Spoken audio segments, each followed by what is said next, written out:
Welcome to Deal Nation. We're joined today by Jessey Kwong, the co-founder of Pebble REI. Pebble is the #1 CRM for land wholesalers or land investors. So, Jessey, really excited to have you on the show. How are you, man? I'm doing good. Thanks for having me on the show. Absolutely. So, I love talking about land. It's something that is a bit of a big interest to Launch Control subscriber base.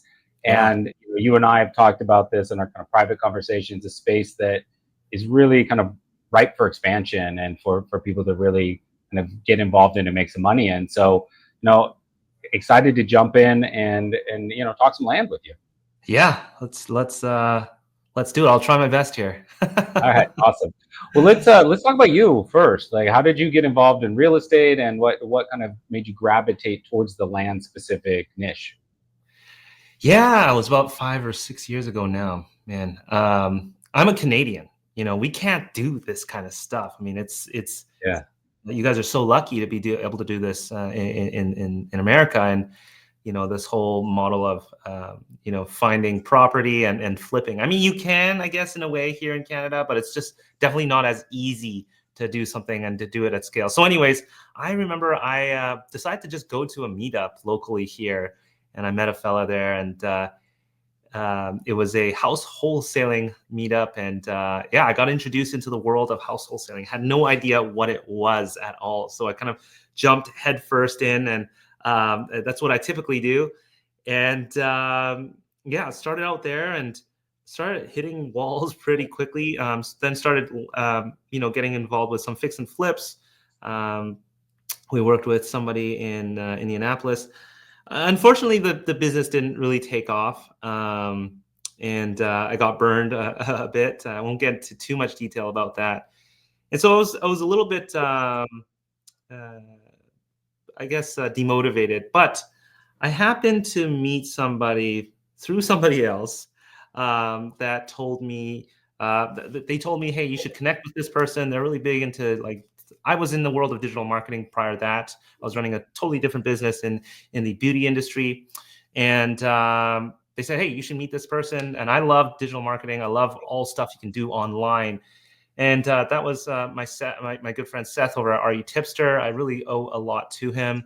And yeah, he told me about land investing. He's got this course, and I was like, what is this? So I remember I jumped in on a Saturday night. I talked to him, like I was going to help him with some marketing stuff. And he's like, yeah, come and check the course out. So I did. And like on the Thursday, I started getting marketing out there. And I still, if you're looking at the screen right now, I still have my very first postcard that I sent out back then. Yeah, anyways, I ended up locking down 3 properties. I had no idea what even a county was, right? And I thought that's where the sheriff would sit at, and people would go to their jail cells there. I had no idea what that was. I really was that dumb. Still am, but I somehow ended up getting 3 pieces of property, and then 2 weeks later, I remember sitting on the toilet. I listed the property on sale on Marketplace. This is what I was just told. Just do that. Okay, great. I went to the gym that morning. I remember I started getting messages. I was like, this really? And I could barely even focus on my workout. Went home. Finally, that afternoon, I got several more messages on Marketplace, and I ended up, somebody was really, really interested, didn't want anybody else to visit the property. And sold that property in a couple weeks time. And I was like, okay, there's something to this. So that's sort of how I accidentally fell upon land, which I think a lot of people, actually do fall upon land in sort of really random ways. So that's sort of my story there. Yeah. I love the success story of that, though, because you're in Vancouver, right? I am in Vancouver. Yeah. Yeah, it's a beautiful city. For anybody listening who hasn't gone, it's definitely worth the trip. I grew up in California, and I live most of the year now. I live in Mexico, and so like you're in Canada, I'm down in Mexico, and it's the same story. Down here, the market is just you can't do that here, right? You can't just send out a postcard, go to the post the land for sale, go to the gym, come back, profit, right? Like no chance, right? Yeah. So it is really unique, but it's even for somebody who grew up in the U.S., if I wanted to invest in land in in the Dakotas or wanting to invest in land in Tennessee or something. I don't know anything about Tennessee. I've never been there, right? So there's this like a fear factor of, well, if I don't know the area and I'm not probably ever going to be boots on the ground, Yeah. can I actually do this, right? Yeah. And I'm glad you brought up Seth. He's a friend of the show, quote unquote, and definitely a great resource for anybody looking to get involved in land. But with Absolutely. that kind of coaching and mentorship in the beginning, you're able to see that there is actually a process to this. And one of the things that I quite like about land in particular is that it is very friendly to remote investment, right? Like Yeah. you do not need to necessarily be on site in your home market. Yeah, absolutely. I used to say that flipping land is like e-commerce. Like it's e-commerce behind the facade of real estate investing. It just sounds Uh, great. I mean, we're basically looking for supply and we're offloading that supply. There really is no difference, and it can be that simple. Obviously, there are different. There's a bunch of nuances in between, but yes. sourcing your product. I used to be in the e-commerce world as well, and it is a very similar model. I've never been out to any of my properties. The only time I ever traveled to the States is for a trip or any of the conferences that we attend. And now that's a good thing and a bad thing. I learned that early on. I remember grabbing a piece of property once, and it looked great on my satellite view back then. And this was early on, and sure, there was like a barrel in there. I think it was about 5 acres out in Klamath Falls in Oregon there. And so we ended up purchasing that lot. And I had my photographer go down there and have a look. He's like, hey, it looks like a 747 crashed here. It is a dump ground. And so Whoa. he spun around and like showed us the whole property. I was like, wait a minute, what's going on here? Luckily, I was able to actually reverse that sales. Yeah. Like lawyer, and it was really messy. I would have done things a little bit differently, knowing that. But that's with running any business. It's like you just got to do it. It never sounds as great as it sounds. Sure, I told you a story that I knocked 3 properties out with my first mailer, but I didn't tell you for the next 3 months it was crickets, and this is expected. Yeah. It can be an up and down ride, just like any business. This is no unicorn of a business model. I will tell you that right now. It is just like any business, but it can be quite fruitful. So yeah, there's definitely a lot of lessons learned along the way. Yeah. And I think it's one of the things that is a barrier for entry for people Yeah. is Mm-hmm. what you just outlined, right? Is a lot of people need a certain amount of money coming in every month in order Mm-hmm. to live their lives. And Yeah. so that lack of consistency can be something that is a bit of a barrier, right? But I think that if you're working with some of the big coaches, or you're in a community like a Pebble community, in a community like Launch Control's community, and you're talking to other investors, you find that over the course of the year, you're going to make your nut, right? You're going to make what you need in order to meet those demands. So it just becomes more of an issue of creative accounting and making sure that you're putting money in the right buckets, and you're covering your expenses. But it is very much possible to have if you're looking at it like year over year, annual income, to hit annual income levels that meet or exceed your needs. you know uh, there are a Yeah. lot of people that are out there doing it and doing that quite successfully.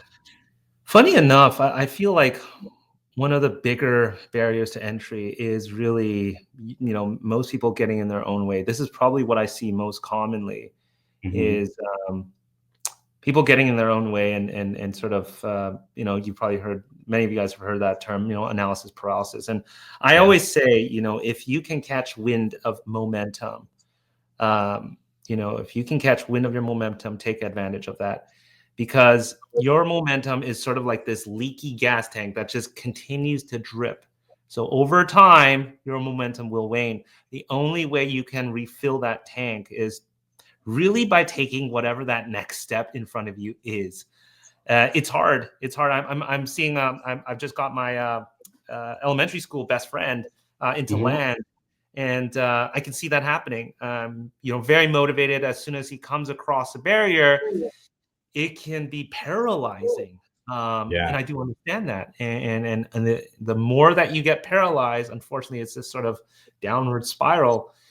So the more consistent, like you said, Michael, the more consistent you can be, the better you are going to be able to get this up and running. So for some of those that are listening right now, whatever business, real estate that you're dealing with right now, figure out and have clarity on what those next steps are, because without clarity, you won't know what those next steps are. Take the time, have a notebook. I love, just jotting stuff down all over my notebooks. I've got pens and paper that I love because I just want to go back and write there, but use something to build even just a rough path, maybe for the next week or so. If you're feeling like you don't know what to do next, figure and get clarity out and make those steps, because again, it's so easy to get paralyzed, and you end up being, your own biggest obstacle. Yeah, and we talked about, some of like the big coaches and people that can provide mentorship. Right? But there's also a lot of power in the communities as Yeah, well, because essentially, and this comes up a lot on the show, is yeah, that the focus is often on closing a deal or hmm, closing deals, but deals are closed within the structure of a business. Right? So you're building a business, and that business has a marketing division, and that business has an accounting division, and that business has a CRM infrastructure, and that business has partners that it works with and service providers that it works with, and all of those add up to the core optimization and running of your business, and create consistency, right? So it's important to not just know, not just from those questions that you write down, also like circle what you're really good at, so you know where you need to connect to other things. So, which kind of leads me into what I wanted to ask you. You have a background in digital marketing, and yet your first deal came from a little post-it, a direct mailer that you just showed me. That must have felt so analog to you, coming from this digital marketing space. So, what was your did you just have a bunch of creative ideas coming in of like, I can do more than just these postcards? yeah. I mean, at the same time, it was like, well, if it works, then why not? At the Right. same Yeah. time, though, Yeah. I was building a web presence, so I could whip out a landing page pretty quickly. I did get deals through my website, so that's although it was pretty analog, I spent the time. If you can't see this, I scanned in happy faces, doodles on here. I made it look really, really good. I remember. I mean, it looks crappy good, but so I did have some fun with that. Yeah. But one of the things that did get me started really quickly was, having a web page up, and that's sort of where the Pebble story starts. I actually got 2 out of 3 deals through my website, and so I shared that in the community, and people were interested. And at that Yeah. time, you mentioned community. We got the group that I was part of. They were putting together little masterminds. So they were grouping up people in little masterminds, and I ended up meeting 4 or 5 people. And I shared what I did, and they said, "Hey, can you help me with the website? Can you help me with the website? Can you help me?" Blah blah blah. I was like, "Sure, I'll show you what I did. It's nothing that big." And then soon enough, more and more people were just sort of asking me how to do that. So it was pretty easy. I mean, it's a landing page, but that was sort of the birth of me starting to build an audience, and starting to help people. It's almost like an agency. Um, Personally, I just had more interest in building a a product, that was really my passion, over real estate itself, and so I Mhm. started getting my time pulled more and more, helping people, having conversations, meeting people, doing podcasts just like this.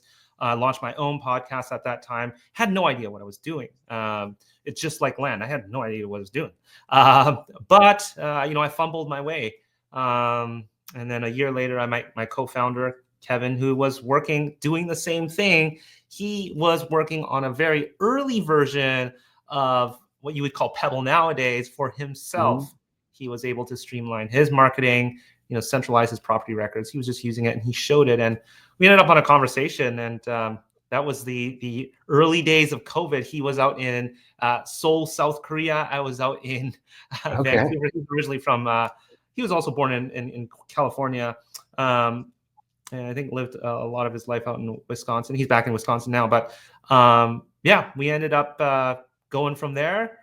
And we decided, hey, why don't we productize this together and sort of start our journey with Pebble there. And that's where I really saw myself focusing on, and that's what I fell in love with building. And again, that's where we are today. Okay, great. I mean, you guys have very quickly filled the gap in the market and become the go-to CRM in the land investing space. So let's talk about the software a little bit and just how you guys really serve the land investor community. Yeah. Again, we were solving a problem for ourselves. When I first started, coming from having been in the beauty industry, knowing what it's like to, run marketing campaigns, create content, all the marketing that surrounds all of that, and the team itself, although it was not as big, I knew like things are going to get messy, and it got messy with land really, really quickly. I had Trello at that point to manage some of the active deals. I was using a Mailhouse, which kept my data. I had a data service. I had a mapping service. I have a marketing service. So everything just seemed to be everywhere. And, Kevin and I started discussing, how great would it be to be able to start centralizing things, because the more we can centralize things, the more quickly we can run the business. Ultimately, I think everybody is coming into this space to really find time. We Yeah. don't want to be, in front of a computer or whatever, working at a job 9 to 5. We want to have some form of freedom. And internally, our vision board, the title is Freedom Found. And that's really what we're trying to seek for. We knew that if we put together a really great product that is actually usable, that means we've put some thought into the simplicity, thought into a lot of the features that we build, making it actually usable. Because I've used a lot of platforms and different softwares, throughout my career. It's like, man, you really only end up using 20% of the product. Most products are only used, most products only, 20% of the features are ever discovered. So for us, it was really important to think about how do we keep things simple, and be very, very careful about what we actually build into Pebble. But anyways, coming back to the product here, it really comes back to, okay, how do we centralize things so you can start gaining back of your time? And there's a lot of ways we sort of go about that inside of the product. One of the big things I talk heavily about is repeatable processes. Mm-hmm. Repeatable processes are really, I mean, you look at some of the major businesses, and let's look at some of the staples. Like I used to work at Starbucks. I know what it's like there, and McDonald's. Everything is literally processified. How many pumps of mocha, how many shots of espresso go in here, how much ice actually goes up here, which scoop are you supposed to use? This is how we run a business, and this is how we can actually scale a business. And the great thing about land is it's very scalable. I mean, it's a laptop business. It is. I've done it behind a laptop before. But a lot of people sort of, again, get in their own way. They want to do things by pen and paper, and it can work to a certain extent, but you end up coming across the ceiling very, very quickly, as I did myself. And so if we can sort of start optimizing with one piece of software, and I feel like optimizing is not the right word, but really simplifying things for you.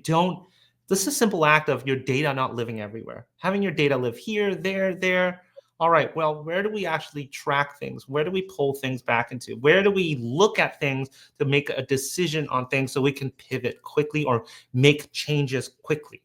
Yeah. This is what we're thinking about. Anyway, so coming back to processes, it's really key for us to get our users to think in chunks within their business. Let's talk about acquisitions. When those leads come in, let's say you're running your marketing through launch control, right? Those leads come in. You're gonna qualify. This is your process. You're gonna qualify them inside of launch control. Once they are qualified, you're gonna fire that over into Pebble. Great. That passes the information over. You still have, now your single source of truth is inside of Pebble. Now you're going to move it along the different silos that you built out. You're going to do your initial due diligence, and then your advanced due diligence, and then negotiation, and then so on and so forth. And so, again, we put a lot of thought to that, building processes around that. And when you have the property data right in front of you, that you've done your market, like all the properties you've marketed through launch control, as soon as they come in, you want to be able to pull that up, have everything in front of you, have the mapping details, the flood zones, the wetlands, everything in front of you. You don't need to sort of break this all apart, go onto different platforms and work on it elsewhere. You can come back and again, do everything from within the platform. So a lot of moving and different things, but ultimately our goal is to really help our users find freedom and really essentially buy back their time. Yeah, I mean, Launch Control actually has a very similar story. The founder of the company started the business because to solve a problem for his business, right? They needed to bring in a lot more leads. Text was a great way to do that, but there were no existing tools, or those that were too rudimentary and not really built by real estate investors for real estate investors, right? So with that idea of like simplicity, like you said, of like how do we just narrow this down to the steps we need to take to get people onto a discovery call as quickly as possible, right? Like there are some texting platforms, or a lot of texting platforms, multi-industry, their whole business model is based around volume, right? Like we get paid for number of messages sent out. We retain our subscribers and work with investors when investors are teeing up discovery calls. The more discovery calls they tee up, whether it be land or distressed properties, the more money that they're making. And so that the understanding of where the money's coming from, there's not a long follow the money trail. It's really easy. You go right back to discovery call. The discovery call came from the platform. It's simple, right? Yeah. And then we add in, through our customer service team, we teach best practices to optimize that so that you're getting as much of your time back as possible, right? It's like most apps want you on the app. We don't. We want you to spend the minimal amount of time necessary on the app to produce the maximum number of results. And so we teach people that optimization. And then as a third level, if you really are expanding your business and you don't want to touch the text engagement, you just want to deal with discovery calls, we have a done for you service called Launch Leads that allows them to completely just get into the outsourcing space and outsource those things.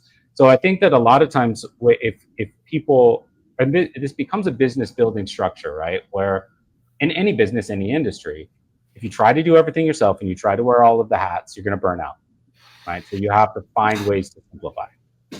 Yeah, I think that's a really hard concept. Yeah, even for me, as founder of a business, it's so tempting to want to wear all the hats. And it's funny because as soon as you let go and you let somebody else help, or you let, you're using a piece of software, whatever it is, you realize like, shoot, like, why didn't I do this earlier? I'll give you an example. Like I used to obsess over my emails. I just thought about it this morning. And I don't no longer check my emails. I don't. My EA does all of that for me. And I've been doing that for a year and a little bit now. And I just thought about this morning. I was like, wow, like I used to have anxiety over not having control over my emails. And now I would never want to check my own email ever again. And it's very similar. You kind of see it from a different light when you're sort of on the other side. Yeah. I do want to mention something, Michael, and I do have to give you guys kudos here over at Launch Control. The guardrails that you guys have in place, I think it's fantastic. Now, mind you, I am not a launch control user because I haven't even told the audience this. I no longer land invest. I focus on building this product now. But I speak to a lot of people who use launch control and other services as well. And one of the great things I do like about launch control is the guardrails you guys have. And to me, it shows a lot of integrity, but I think it's also better for the long term of those who want to pursue texting as a form of marketing. I think it's really important if you are looking at a texting platform to think about that. You know, what is the company you're doing?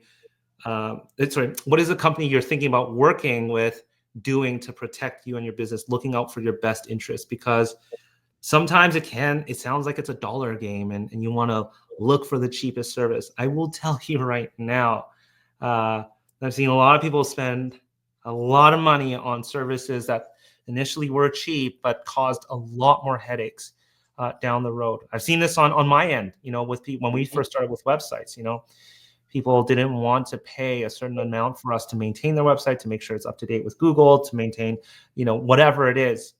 And so they went with somebody who's just going to pay up front.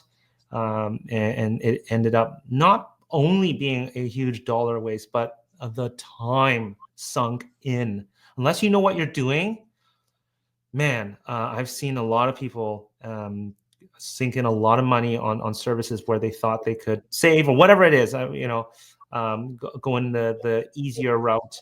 And end up spending a lot more time and money. I've had people who cried to me on the phone before.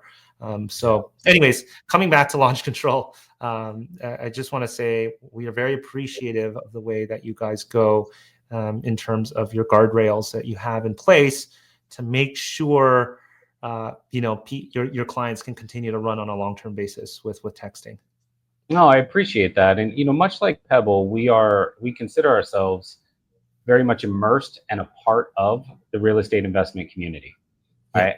And so when you think of real estate investment engagement, our goal is not just to protect the investors and make sure that they're able to maintain a open channel of communication with potential sellers, but we're looking at a more of a macro level of the industry as a whole. And the industry as a whole requires fruitful and positive engagement between both buyer and seller, right? And so there has to be a certain protection element that goes towards the seller, or respect element that goes towards the seller as well. Because when you look at the industry as a whole, in land and distressed properties, because of the desire to increase deal flow, because of the desire to create that level of consistency, sometimes it gets forgotten that there's a human being on the other end of that communication.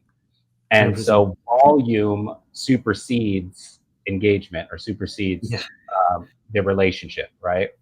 And so we want to protect that relationship, because we know that where money is made is in the person-to-person connection that you're going to make with that seller, right? A text is a way to open up the opportunity, but it is almost always going to be a call that's going to close the opportunity, where you're being you, they're being them, and you come to an agreement on the piece of property, right? Like that's going to be the crux of your business.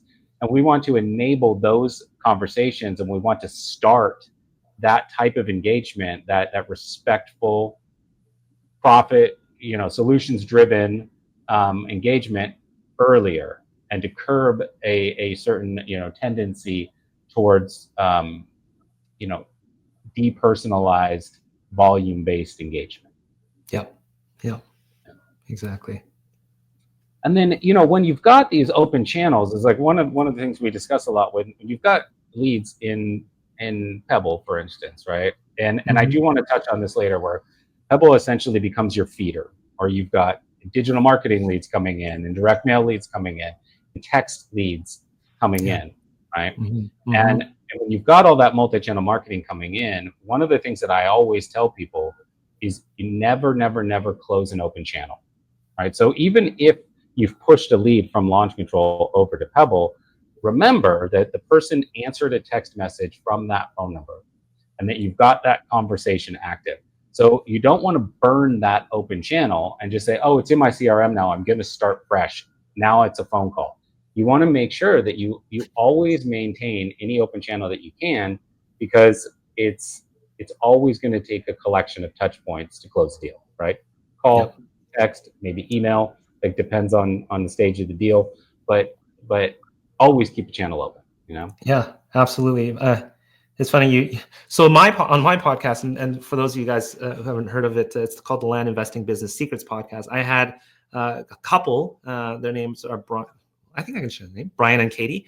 They are also launch control users, and yeah, we really just talked about the timeline of follow up for them, what that looked like, Yeah. and it's on that episode, I think they ended up just closing an hour before we started recording, and it was a big deal for them, and it was awesome to hear. And Michael, I think you're absolutely right. Keep your channels open, and a lot of times, and in this case, it was a follow up. I remember asking them on the episode, like, what did you actually say on the follow up? Like, hey, how's it going, type of thing, or and I don't have worst memory, but have a listen at that episode. But yeah, I mean, it really is important to keep those channels open. It's an opportunity for you to follow up.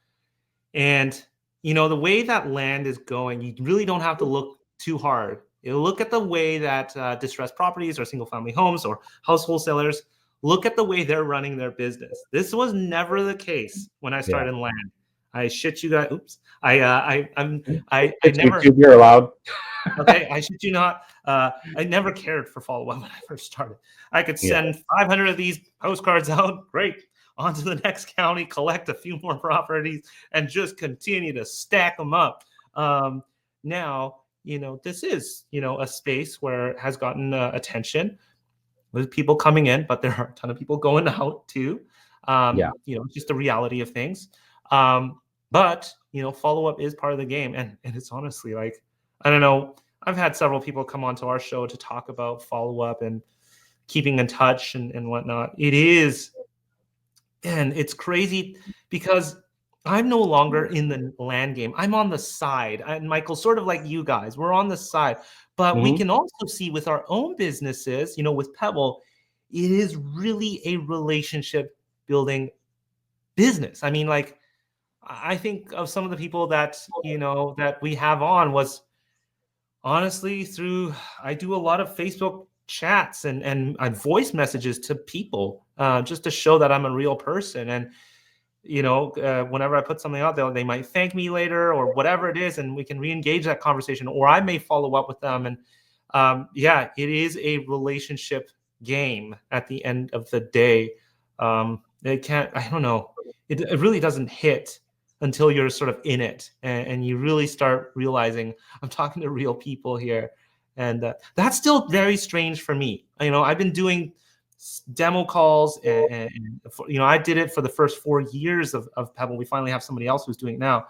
I look back, man, it is all about relationship and communicating. And so anyways, all said and done here, it's important to kind of keep that in mind. I think at the end of the day, it's a person on the other end, whether you're texting them or calling them.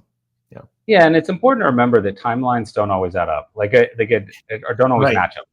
So like I think a really like easy analogy, right, is like, let's say you're switching 9 to 5 jobs and you're doing the interview process, right? Especially if like you're in need of a job. And that job candidate wants the job immediately, right? Like, did you like me? I'm good. I'm a fit. Let's do it. I'm ready to get started, right? And then the hiring company is like, okay, well, we have 6 more rounds of interviews, a test thing, and then blah, blah. And you're like, it's going to be 3 months before you hire somebody, right? And so for the company hiring, they're like, yeah, we want to take our time. We want to get there slowly, find the right candidate. For the candidate, they're like, yo, speed this thing up, right? So the reverse is kind of true in real estate investment, where the real estate investors are like, yo, speed this thing up. And the sellers are like, well, let me consider my options. Let me do a little research. Their timeline is not always going to be the timeline that we want them to have. And that's where the value of touch points comes in, right? Is to be a consistent and valuable presence until they are ready to make that decision. You know this, like sometimes you went to the gym and you got a deal. Like sometimes those deals happen super fast, right? And then sometimes they don't, but they're still great potential deals. And so, that playbook becomes, I'll tell you what the most common mistake that everybody makes with follow-up is repetition, right? They'll say, follow-up message number one, hey, I can give you a cash offer for your land if that's something that appeals to you. Message number two, just a reminder that I work with local landowners, I pay in cash, anything that, let me know if that's something that you're interested in. Message three, just looping back to this, I'd still love to talk about a potential cash offer for the land that you're sitting on. And all it is cash offer, cash offer, cash offer, cash offer. So there's no additional whys. There's no additional hows. There's no additional why me as a particular investor that should convince that person to actually conduct business with you. This is something, and you know this from your experience, and you know this from the community, that's like a shocking kind of stat, right? The sellers don't always take the highest number. Yeah, absolutely. They will often take a deal for a lower number for somebody they feel better about. Yeah, right? yeah, exactly. More confident in. Yeah. And so if you look at follow-up from that perspective, this is a person, and this person needs to understand why they should use me as a solutions provider. What can I offer them, right? Can I give them a testimonial about somebody that I worked with in the area and how that worked out? Yeah. Can I give them kind of, information about property values in the area? Can I get, like, what can I do that will motivate them to at least have another phone call with me so that we can get this deal done, right? But it's where do you offer value to answer the whys and the hows? Yeah, and I think it also goes the other way around. I think it's so important to be able to help them understand why they should work with you, but also you understanding their whys as well. I've I don't come from a sales background, but I've done a lot of sales now, and I realize getting down to the why, whatever is their pain point, this is something you really need to think about. This should come into conversation as well. The whys and understanding the whys, I think, will sort of, just from a feel-good perspective, I mean, they know that they're being heard. But ultimately, you're helping them to offload a piece of property that maybe is a problem. And that why is something that you need to drill into as well. And this is really important for us when we sort of talk to people about even coming into Pebble. Like, if we don't know what their whys are, they don't need to be using a product like ours. Like, we serve no purpose. Like, ultimately, we've built a product to solve problems. And this is the same with land as well. Looking at from that perspective, you are here to solve a problem for that seller. Now, maybe it's not all the time that you're solving a problem, but most likely there is something that maybe they don't want to be paying taxes. Maybe they don't want to deal with it. And it's just this burden for the entire family to deal with. Knowing your whys are going to reveal a lot. Who do I talk to? What should I be talking to? Who's a bottleneck for this deal? I think again, coming back to your whys, Michael, like you said, is so important on both sides. So, listening and drilling in and revealing what that why is, because they're not always going to explain that to you, and you're going to have to do some thinking as to figuring out what are their whys. Whatever business you're in at the end of the day, really. So. Exactly. Whatever business you're in, like that is the absolute key to sales and any business, right? Like, if somebody listening to this wants to use a launch control or Pebble or both, right? The last thing that either one of us are going to do is start with features, right? We're not going to say, like, all right, so look, here's a custom tagging feature, and here's how you import your lists, and here are the messages. We're not going to start there. We're going to start with, okay, so tell me a bit about your business. What size is it now? Where do you want it to get to? How much time do you have on a weekly basis to focus on this? Where do you think you're strongest? Are you strongest in sales and marketing? Are you strongest in like dispo and transaction coordination? Like, Where's your sweet spot in your business? And we're going to find out those kind of profile things about them so that Yeah. we know how our tools solve problems for their business, right? But we have to figure out like who they are and what their challenges are in their business before we can present solutions. And it's the same thing in any kind of seller conversation. Absolutely. Absolutely. Yeah. The whys, I love whys. I love finding out about whys.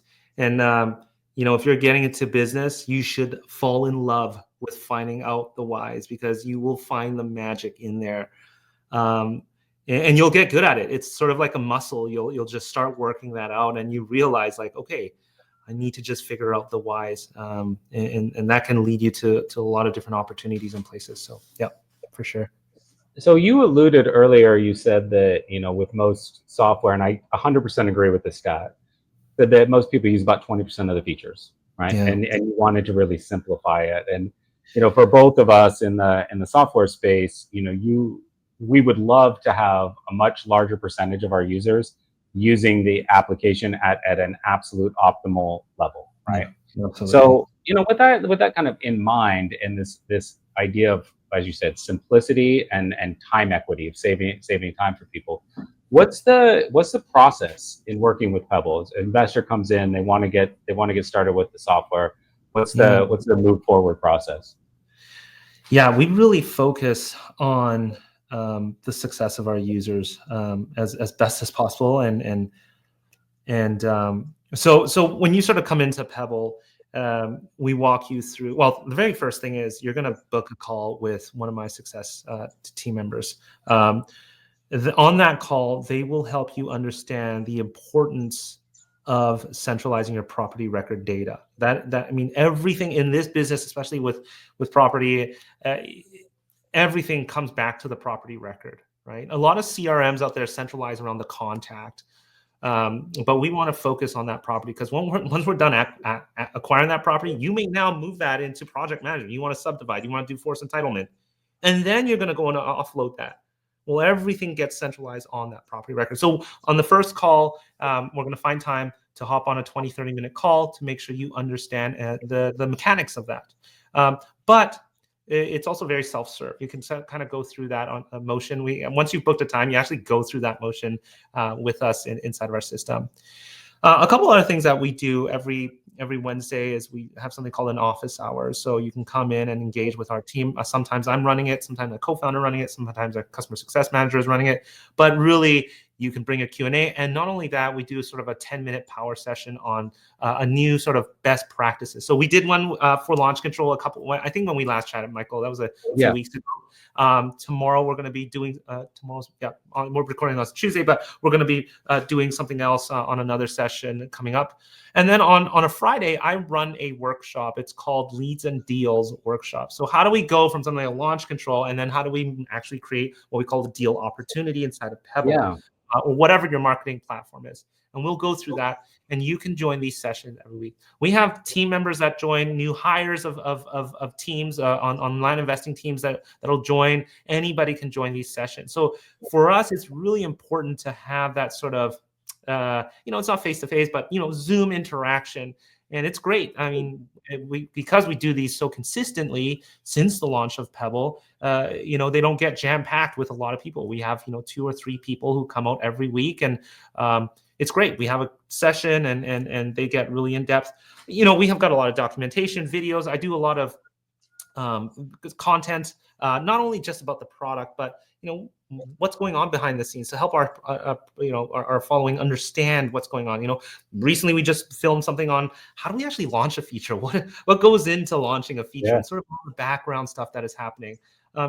It's so important for us to keep close with our community. Our community serves us, and we serve the community as well. So we are a big picture in the community, and we'll do as much as we can to get engagement, and that's where we really focus on. And we do all the other standard stuff, announcing features and whatnot, and showing videos and whatnot. But we love we have one of our core values. Oh my gosh, I forgot the name of it. I feel so bad. I came up with this one, but everybody should know us by our names. Whether it's Tracy on my support team, people know us by our names, whether it's a Boris on our development team. We're all big players in this. We are all an actor in this. We all take ownership in making sure we communicate what we need to communicate, and also have our community understand that we are a real group of people here trying to build something great for everybody. Yeah, no, I love that we take a similar approach, especially through our customer success team, and everybody gets a dedicated customer success representative. Those customer success representatives are really well versed in not just the real estate investment space, but also text engagement and kind of marketing tactics.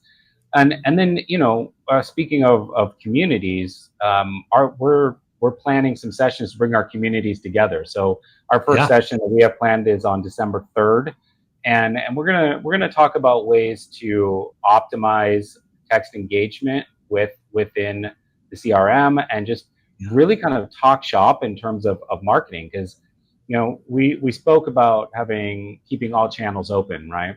And you're a digital marketing guy, and you see these channels coming in.